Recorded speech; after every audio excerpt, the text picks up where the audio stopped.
Ya,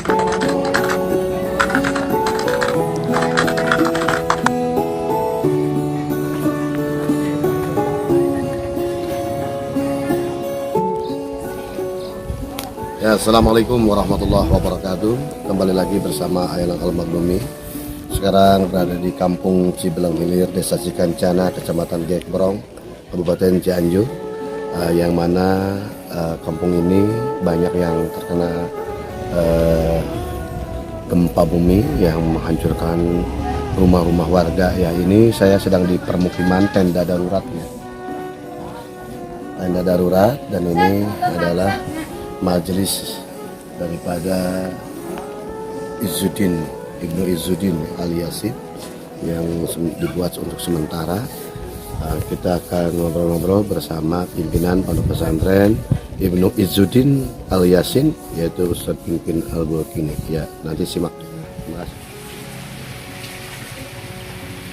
Inilah tenda darurat untuk pengajian masyarakat Kampung Cibelang Hilir yang suka digunakan oleh kiai, pengajian rutinan, bapak-bapak dan ibu-ibu. Di sinilah tempatnya, saudara. Bisa dilihat suasananya begini, memprihatinkan, dengan suasana yang curah hujannya cukup luar biasa, becek-becek ya, di luaran sangat becek-becek, dan tenda-tenda yang sangat luar biasa. Kita lihat bahwa seluruh santri ditampung di sini. Jadi untuk pengajian, program pengajian ini dilaksanakan di sini. Bersama kita akan melaksanakan sholat berjamaah zuhur dengan Ustadz kita, pimpinan Pondok Pesantren Ibnu Izzuddin Al-Yasin.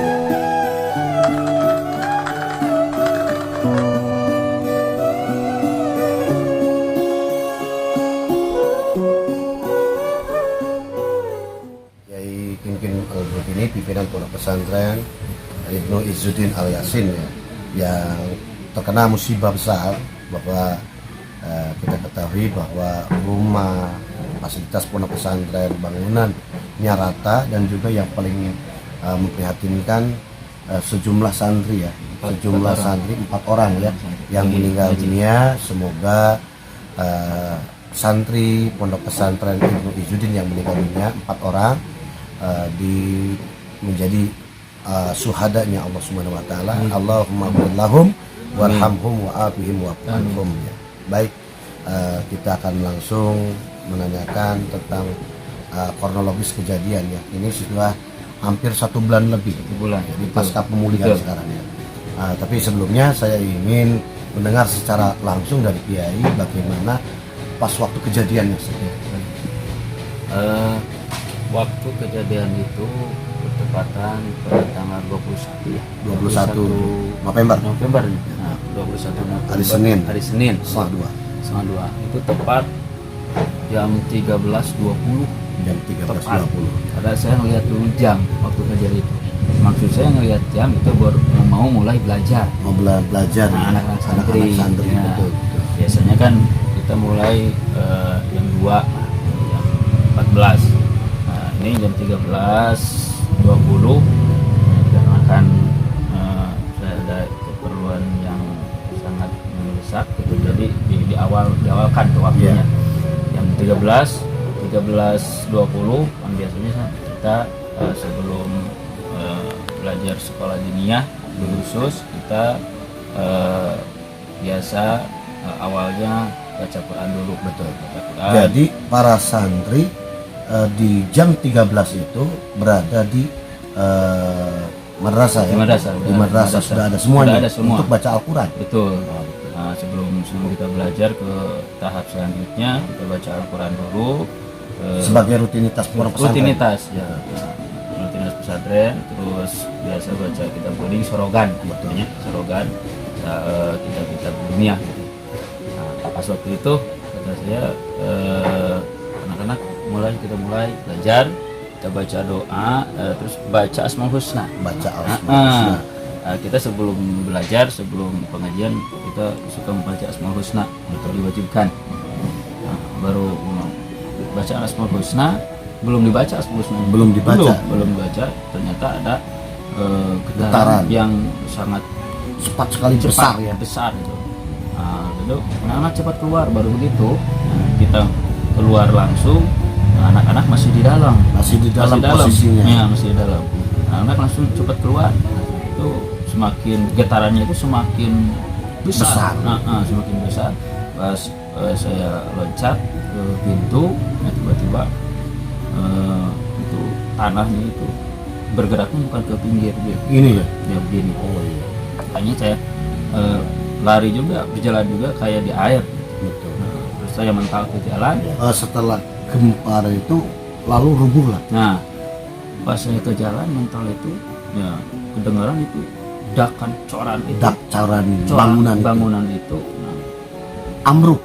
saya lihat sendiri begitu. Itu para santri Para itu santri ada ada di bawahnya. semuanya. Semuanya 30 orang. 30 orang. Sebutnya 30 santri, termasuk istri saya, anak-anak saya di situ.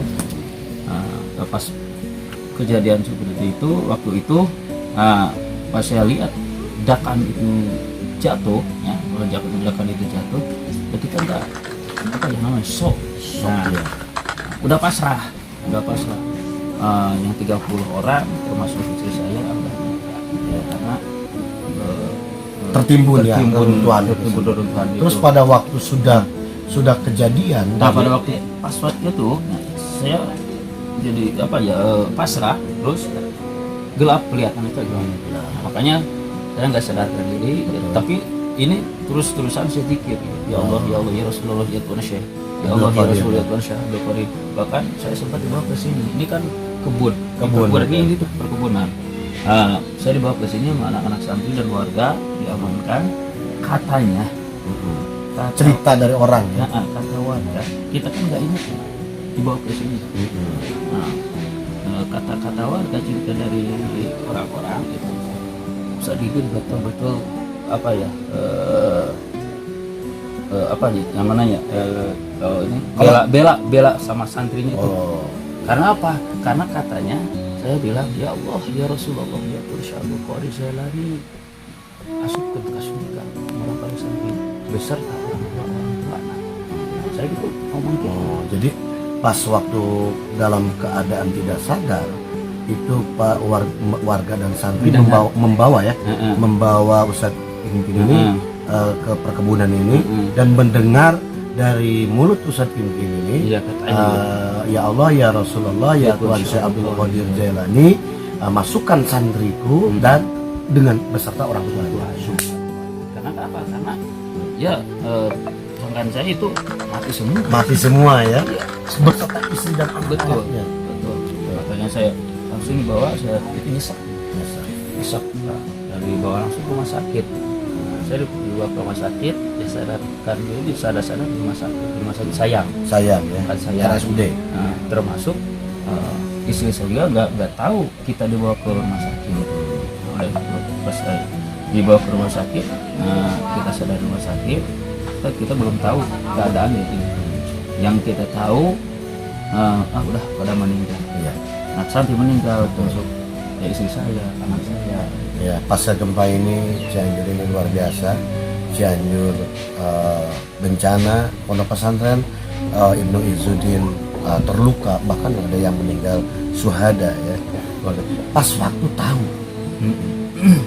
yang sebagian selamat dan yang 4 meninggal itu kapan?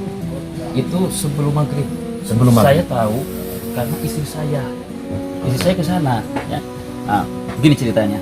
Bentar ya, saya ini kita kan ada yang selamat ya, yang patah tulang. Ini luka berat. Ini kaki ini patah. Kena beton ya. Iya. Ini ngelipet ke sini. Nah, begitu. Innalillahi. Ini patah 2, ini 1. Nah, kayak evakuasi yang itu anak santri berusia 8 tahun. Usia 8 tahun. Evakuasinya kurang lebih 2 jam setengah.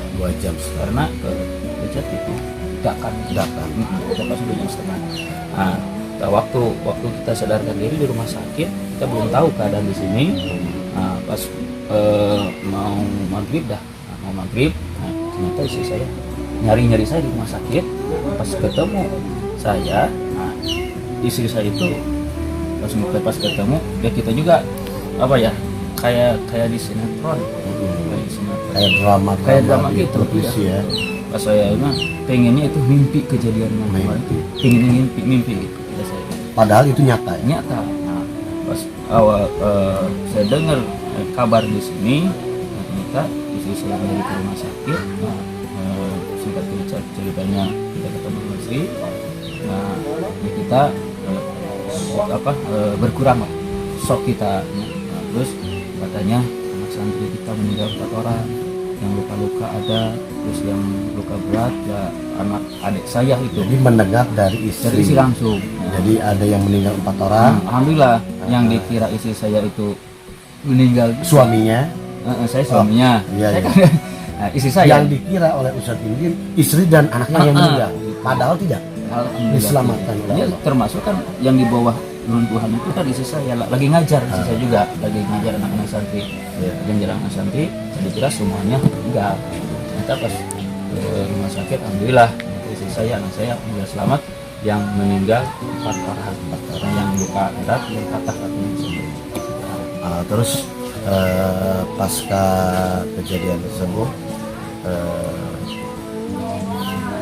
untuk tinggal sementara di mana? Ya, untuk tinggal sementara di sini. Di sini ya. Ini sebagai aktivitas untuk pengajian, sholat, dan sebagainya ya. Dan sebagainya di sini aktivitas pengajian ibu-ibu, bapak-bapak, anak-anak, rumah-rumah warga atau santri-santri di tenda-tenda darurat. Ini 90% ambruk semua. Jadi si warga nggak bisa kembali ke rumah. Bisa. Hampir 90% saudara bahwa penduduk daripada Kampung Cibeleng, Desa Cikancana, Kecamatan Jabrong ini hancur semua, dan untuk hidup sementara ini di tenda darurat. Terus apa saja, dari mana saja bentuk kepedulian kemanusiaan yang dari mulai pasca kejadian sampai hari ini. Donasi. Nah, alhamdulillah yang saya ambil hikmahnya dari kejadian ini, mungkin ini pasti ada hikmah di balik kejadian ini. Alhamdulillah untuk donasi bantuan dari berbagai daerah, berbagai negara, alhamdulillah masuk ke Sudan Hilir, khusus rekan-rekan kami, termasuk Kiai juga, alhamdulillah waktu itu seperti sini, alhamdulillah, karena kan saya lagi sibuk-sibuknya, ya, jadi nggak sempat bincang-bincang seperti ini. Alhamdulillah semua dari kalangan organisasi, alhamdulillah.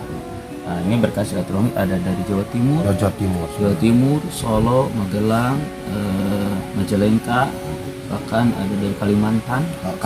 Kalimantan Timur. Itu ada tuh, masih ada di sini. Alhamdulillah dari Jakarta, Banten. Nah, ini hikmah daripada silaturahmi yang saya rasakan sekarang ini. Betul. Hikmah daripada silaturahmi dari organisasi yang lainnya, yang sebagaimana semuanya adalah semua begitulah ceritanya. Ya. Terus saya menarik ini, saya lihat dari awal ini banyak dari aparat pemerintah dan juga termasuk khusus TNI ya. TNI dari sejak awal TNI ini standby di sini. Itu apa sih tugas TNI? Luar biasa TNI. TNI luar biasa. Begitu hari Senin kan kejadian itu malam Selasa kami ada 200. Malam Selasa TNI langsung sigap cepat tangkap, langsung ada 200 TNI dari Sukabumi, langsung bikin tenda. Yang pertama tenda itu tenda yang pertama TNI ya, itu bikinan TNI ya. Pertama belum ada TNI, itu terpal seadanya. Jadi TNI ini sejak pas kejadian malam Selasa itu sudah sampai hari ini. Apa tugas mereka? Tugas mereka alhamdulillah mereka bantu kita, warga di sini untuk mengambil barang-barang di rumah, yang berguna. Nah, termasuk rumah saya juga, pesantren yang dibantu sama TNI, dan untuk merupakan puing-puing yang membereskannya. Alhamdulillah TNI di sini semuanya lengkap. Dan sebagian ada dikirim ke dari Nagrak. Poskonya di sini di belakang. Ada. Di sini. Ya, kalau di Nagrak ke sana saya lihat tuh waktu saya roadshow ke daerah bencana banyak Brimob TNI Polri. Betul. Ya, jadi kita ucapkan kepada TNI Polri, apalagi di sini Pak pemerintah yang sigap untuk menangani bencana musibah gempa bumi Kabupaten Cianjur. Terima kasih ya, ucapan apresiasi yang setinggi-tingginya kepada TNI khususnya dan Polri. Ya. Terus apa harapan sih? Harapan untuk kedepannya saya utama minta doa aja dari semuanya, dari kalangan organisasi dan sebagainya, semuanya mohon doa untuk kesembuhan, pemulihan daripada berkhusus Pondok Pesantren Ibnu Judin Bisa terbangun. Dan warga-warga sekitar Pondok Pesantren dan seluruhnya, berkhusus Kampung Cibang Hilir, semoga cepat pulih dan diberi kesabaran, ketabahan oleh Allah Subhanahu wa taala, diberi kesehatan. Mudah-mudahan di balik kejadian seperti ini menjadikan taufik hidayah, menambahkan taufik hidayah untuk warga masyarakat Kampung Cibang Hilir. Ya, kapan mulai untuk pembangunan? Nah, untuk mulai pembangunan Itu kan saya lihat ini pesantren Ustadz Kin ini pas sejumlah reruntuhan itu belum dibersihkan. Nah, kita terutama menunggu ke pemerintahan terus itu, dan ya kita juga menggunakan fasilitas yang seadanya di sini dulu. Untuk pembangunan ya kita belum bisa memastikan karena situasi tempatnya, situasi dana dan sebagainya. Ya, dananya, tempatnya ya tidak. Kalau misalkan kita mau dibangun, itu harus dibersihkan dulu, harus ditutup semuanya. Nah, jadi tata ulang ya, bangunannya, ya, dari mulai pondasinya, betul, dan juga harus mengikuti standarisasi tempat dari pemerintah. Betul. Karena memang banyak yang sekali bangunan-bangunan yang gegabah di dalam menurut syariat dalam besi-besinya itu. Kita harus mengikuti standar daripada pemerintah. Terus harapannya kepada masyarakat yang mendengarkan, harapannya ya kita pesantren untuk masyarakat, harapan untuk masyarakat ya kita sabar. Dan ini mungkin cobaan dari Allah Subhanahu wa taala, dan untuk semuanya, masyarakat semuanya jangan terlalu terlena. Yang euforia. Ada peribahasa begini, kita jauh dari gunung, kita jauh dari lautan. Nah, gak bakalan longsor, gak bakalan tsunami, ya ternyata nggak ada lautan, nggak ada gunung juga. Kita di sini jauh sebenarnya. Tadi pembahasan kita dengan Kiai Kin Bulk ini bahwa bantuan itu dari berbagai elemen unsur, termasuk dari TNI ya, dari sejak malam Selasa sampai sebulan penuh TNI standby membantu masyarakat korban gempa ini di Kampung Cibang Hilir. Pak, udah berapa lama Bapak? Ya, baik. Kalau kami itu pada saat kejadian tanggal 21 ya? 21 hari Senin. Kejadiannya itu kan siang. Betul. Pada saat kejadian, kita kan melihat situasi, dengar kabar dari pimpinan juga. Sorenya kita langsung berangkat. Ya, karena perjalanan kita kan dari Sukabumi ke sini sekitaran 2 jam 3 jam gitu. Jadi nyampainya itu malam. Malam Selasa. Ya. Jadi kita itu sebenarnya ya enggak, ini kita langsung aksi ke lapangan. Karena kenapa pada saat itu memang gelap ya? Betul. Karena ada pemadaman listrik. Ya. Ini udah 1 bulan lebih Pak. Sudah 1 bulan lebih. Apa saja yang dilakukan oleh TNI? Baik, kalau yang kita lakukan ya mungkin, mohon maaf ini bukan apa-apa lah. Jadi mungkin bersama masyarakat, berbaur dengan masyarakat, membantu. Membantu. Karena kenapa? Ya kegiatan kita juga kan ya bukan apa-apa lah. Kita kan tujuannya kemanusiaan. Betul. Bersama masyarakat, atau juga kalaupun kita bergerak sendiri, kalau tanpa bantuan sama Bapak masyarakat sekalian, ya kita tidak ada artinya ibaratnya gitu. Dan juga ya kita langsung ke lapangan gitu. Pada saat awal-awal itu mungkin bagian ini Pak, apa namanya? Yang ketimbun-ketimbun, evakuasi. Seperti itulah, pada awal-awal itu mungkin sibuknya di situ, evakuasi. Mungkin korban-korban atau barang-barang yang mungkin yang masih bisa kita amankan bersama Bapak ya, kita bantu. Ya, baik. Inilah TNI kita yang sigap luar biasa. TNI adalah milik rakyat ya, tidak bisa dipisahkan. Yang mudah-mudahan apa-apa yang menjadi kebaikan dari atasannya dan semuanya. Institusi TNI yang luar biasa yang dimiliki oleh Negara Kesatuan Republik Indonesia tetap jaya Pak. Selalu.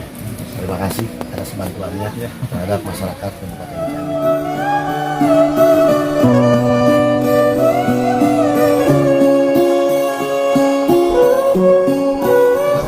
Bersama Bapak Kepala Desa Cikancana ya, kita bertemu di Kampung Ceblang Hilir ya, yang mana masyarakat beliau ini banyak yang korban gempa. Itu bisa data-data yang disampaikan berapa jumlah korban bangunan yang ada di Desa Cikancana ya. Ya, oke. Terima kasih kepada Kang Ustadz. Ini rekan saya, sobat saya, masih keluarga saya juga. Terima kasih. Beliau telah membantu warga kami, warga Desa Cikancana, Kecamatan Getrong, Kabupaten Cianjur, yang mana beberapa minggu ke belakang terkena gempa dan sekarang dampaknya masih sangat luar biasa. Itu memerlukan waktu yang sangat panjang. Betul. Dikarenakan warga kami itu yang khusus di Kedusunan 1 yang notabene kerusakannya mencapai 90%. 90% ya. Di sini ada 320 kakak yang mengungsi ke tenda pengungsian, terus yang termasuk rumah berat, rusak berat itu sekitar 320. Yang lainnya ringan sama sedang. Nah, untuk sekarang alhamdulillah bantuan-bantuan dari pihak swasta yang paling banyak dari pihak swasta, Kang. Baik swasta. Dari pihak swasta, bantuan ada juga dari pihak pemerintah, alhamdulillah. Dan sekarang saya juga alhamdulillah terima kasih banyak kepada Kang Ustadz yang telah memberikan bantuan logistik, untuk warga kami. Mudah-mudahan memberikan suatu keberkahan. Amin. Keberkahan buat warga kami, keberkahan buat yang memberikan donasi, ya antaranya Kang Ustadz sendiri. Terima kasih, Kang. Ya, Terima sama-sama. Ya, itulah pemaparan dari Bapak Kepala Desa Cikancana yang warganya yang khususnya RLS 01 ya, Betul, yang betul, 90% ambruk. Selamat bertugas dan Oke. selamat untuk warganya dan selamat diberikan ketabahan, Amin. ketabahan dan keikhlasan. Terima kasih. Oke.